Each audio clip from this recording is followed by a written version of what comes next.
എല്ലാവർക്കും നമസ്കാരം. ഞാൻ സരിതാ മഹേശ്വരൻ.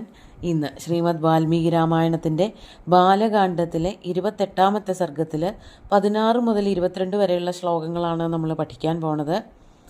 കഴിഞ്ഞ ദിവസം പറഞ്ഞു നിർത്തിയത് വീണ്ടും കുറേ അസ്ത്രങ്ങൾ വിശ്വാമിത്രൻ ശ്രീരാമന് നൽകിയെന്നും ആ അസ്ത്രങ്ങളെല്ലാം ശ്രീരാമനെ പ്രദക്ഷിണം വെച്ച് നമസ്കരിച്ച് എന്താണ് തങ്ങൾ ചെയ്തു തരേണ്ടത് എന്ന് ചോദിച്ചു എന്നൊക്കെയാണ്. ശ്രീരാമൻ അവരോട് ആവശ്യപ്പെട്ടു, എൻ്റെ മനസ്സിലുണ്ടാവണം എപ്പോഴും യുദ്ധസമയത്ത് ആവശ്യപ്പെടുന്ന സമയത്ത് ഉപകാരമായിട്ട് സഹായം ചെയ്താൽ മതി എന്നാണ് പറഞ്ഞു നിർത്തിയത്. അതിനുശേഷം അവർ യാത്ര തുടരുകയാണ്.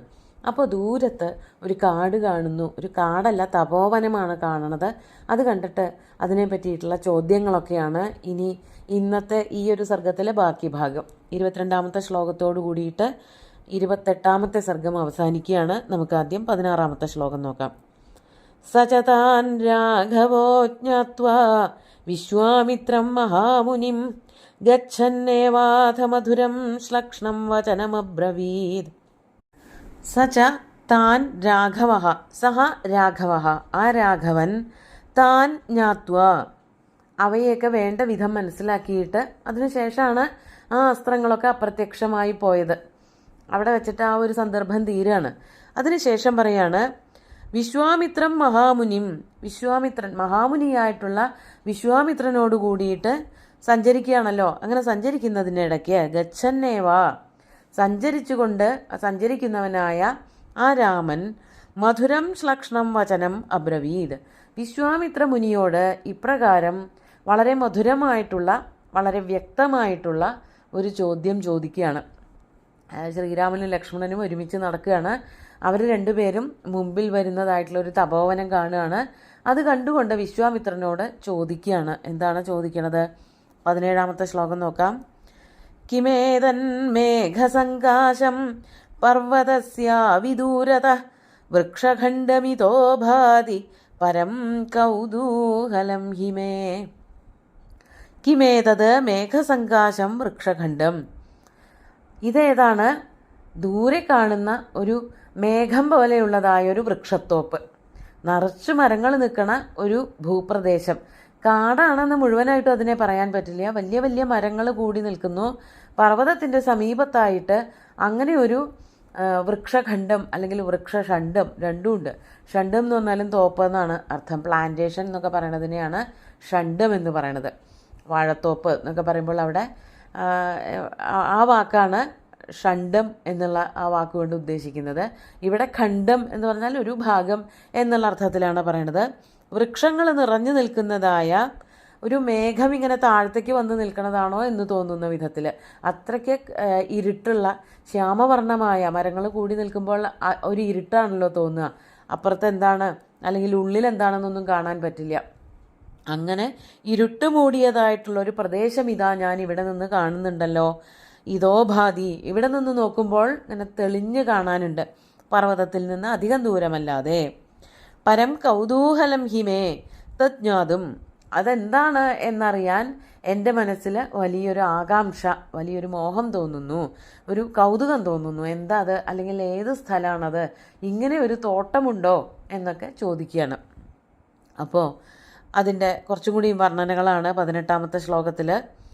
ദർശനീയം മൃഗാകീർണം മനോഹരമതീവ ച നാനാപ്രകാരൈശകുനൈർവൽഗുഭാഷൈരലങ്കൃതം. അപ്പോൾ ഈ കാട് എങ്ങനെയുള്ളതാണ്? ദർശനീയം, കാണാൻ നല്ല ഭംഗിയുള്ള ഒരു പ്രത്യേക പ്രദേശം മുഴുവൻ ഇങ്ങനെ വ്യാപിച്ചു നിൽക്കുന്നത്. അതിൻ്റെ ഇപ്പുറത്തൊക്കെ ചിലപ്പോൾ അത്രയ്ക്ക് കട്ടിയുള്ള വനങ്ങളൊന്നും ആയിക്കൊള്ളണമെന്നില്ല, പുൽത്തകിടികളൊക്കെ ആവാം. പക്ഷേ ഒരു പ്രദേശം മുഴുവനും ഇങ്ങനെ നിറച്ച് വൃക്ഷങ്ങളും വള്ളികളും ഒക്കെ കൂടി കെട്ടുപണഞ്ഞ് നിൽക്കുന്നത് കണ്ടാൽ ഇരുണ്ട ഒരു മേഘം താഴെ വന്ന് നിൽക്കുകയാണോ എന്ന് തോന്നും.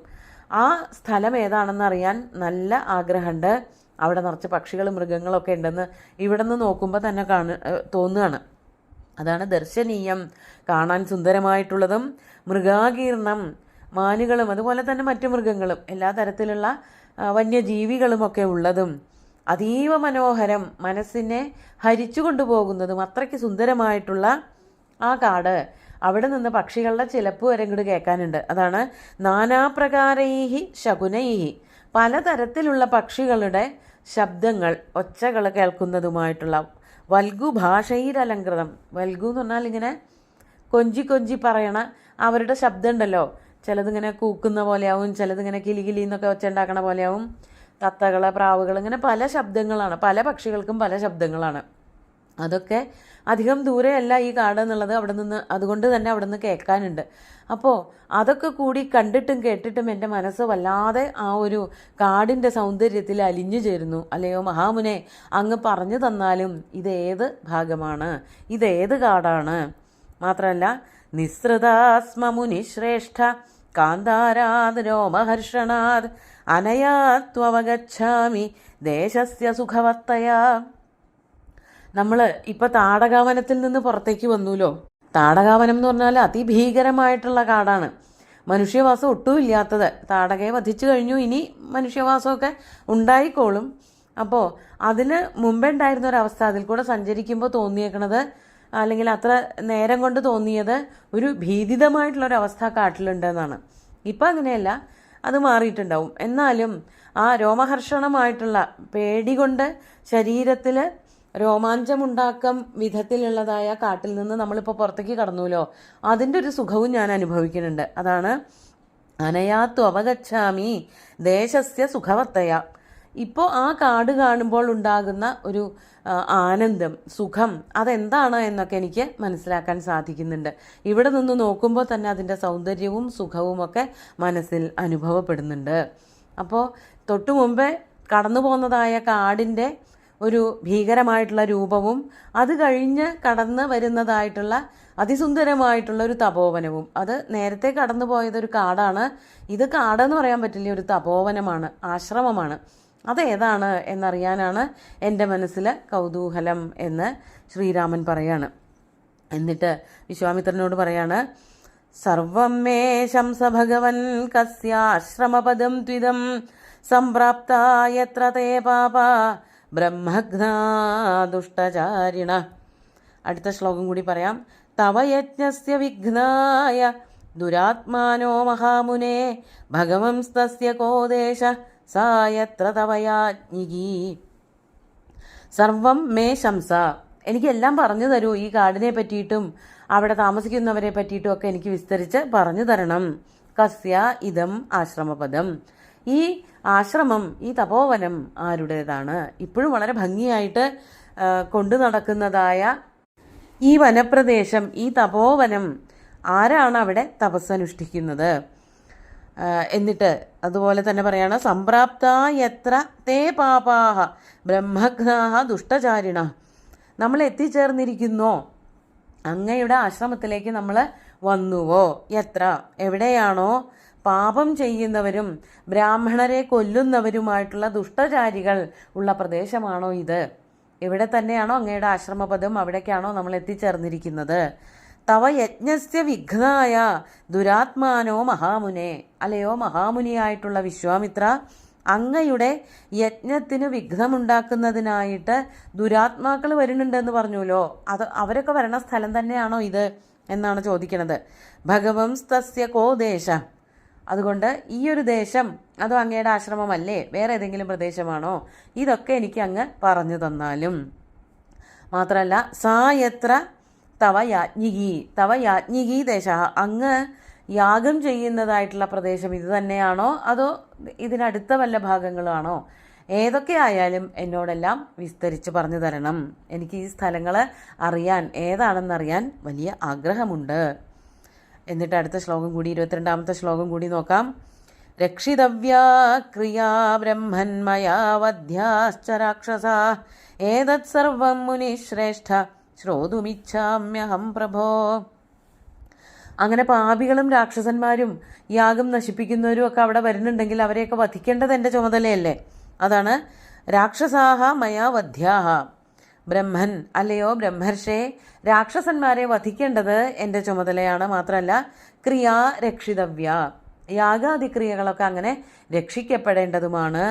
ഈ രാക്ഷസന്മാരെ വധിക്കേണ്ടതും അതൊക്കെ എൻ്റെ ജോലി, എൻ്റെ കർത്തവ്യമാണ്. ഞാൻ ഈ രാക്ഷസന്മാരെ വധിച്ചാലല്ലേ യാഗാദിക്രിയകളൊക്കെ ഭംഗിയായിട്ട് നടക്കുള്ളൂ. അതുകൊണ്ട് ഏതത് സർവം മുനിശ്രേഷ്ഠ ശ്രോതുമിച്ഛാമ്യഹം പ്രഭോ, ഏതത് സർവം ശ്രോതുമിച്ഛാമി. ഈ പറഞ്ഞ കാര്യങ്ങളൊക്കെ വിസ്തരിച്ച് പറയണം, അതൊക്കെ കേൾക്കാൻ ഞാൻ ആഗ്രഹിക്കുകയാണ്. അല്ലയോ മുനിശ്രേഷ്ഠ, വിസ്തരിച്ചെല്ലാം പറഞ്ഞു തരൂ. അപ്പോൾ ഈ താടകാവനത്തിൽ നിന്ന് പുറത്തേക്ക് വന്നപ്പോഴാണ് വലിയ ദൂരത്തല്ലാതെ കാണുന്ന മറ്റൊരു സുന്ദരമായിട്ടുള്ള ആശ്രമ പ്രദേശം കാണുന്നത്. അവിടെ ആരാണ് തപസ് ചെയ്യണത്? അതോ വേറെ ആരുടെയെങ്കിലും സ്ഥലമാണോ? വിശ്വാമിത്രന്റെ യാഗസ്ഥലം അവിടെ അടുത്ത പരിസരത്ത് എവിടെയെങ്കിലും ആണോ? യാഗം എവിടെയാണ് നടക്കുന്നത്? ഈ പാപികളായിട്ടുള്ള രാക്ഷസന്മാരൊക്കെ എവിടെയാണ് വരണത് എന്നുള്ളതൊക്കെ കുറേയധികം ചോദ്യങ്ങൾ ഒരുമിച്ച് ശ്രീരാമൻ്റെ മനസ്സിൽ നിന്ന് പുറത്തേക്ക് വരികയാണ്. അതിനുള്ള ഉത്തരങ്ങളൊക്കെ അടുത്ത സർഗത്തിലാണ് വിശ്വാമിത്രൻ പറയണത്. നമുക്ക് ഇന്നത്തെ ശ്ലോകങ്ങൾ ഒന്നുകൂടി ചൊല്ലാം. സചതാൻ രാഘവോ ജ്ഞാത്വാ വിശ്വാമിത്രം മഹാമുനിം ഗച്ഛന്നേവാഥ മധുരം ശ്ലക്ഷ്ണം വചനമബ്രവീത്.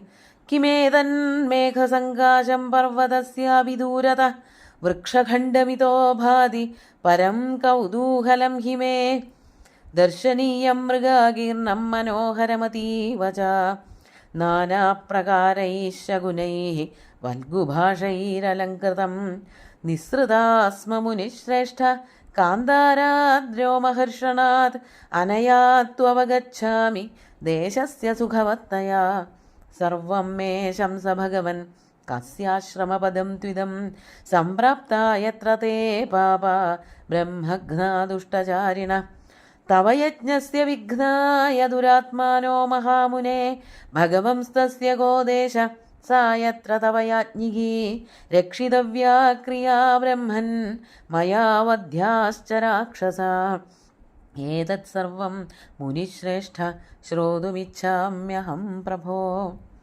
ഇതാണ് തവ യാജ്ഞികീ ക്രിയ രക്ഷിതവ്യ. യാജ്ഞികി യജ്ഞസംബന്ധിയായിട്ടുള്ള ക്രിയ എന്നാൽ രക്ഷിക്കപ്പെടണം. അതിന് രാക്ഷസന്മാരെ വധിക്കും വേണം. അതൊക്കെ എവിടെയാണ് എന്ന് എനിക്ക് പറഞ്ഞു തരൂ എന്ന് പറഞ്ഞുകൊണ്ട് ശ്രീരാമൻ ചോദ്യങ്ങൾ അവസാനിപ്പിക്കുകയാണ്. സുന്ദരമായിട്ടുള്ള ശ്ലോകങ്ങളെല്ലാം തന്നെ ഭഗവാൻ ശ്രീരാമചന്ദ്രൻ്റെ കാൽക്കൽ അർപ്പിച്ചുകൊണ്ട് ഗുരുവായൂരപ്പനെ സാഷ്ടാംഗം നമസ്കരിച്ചുകൊണ്ട് എല്ലാവർക്കും ശുഭദിനം നേർന്നു നിർത്തട്ടെ. നന്ദി.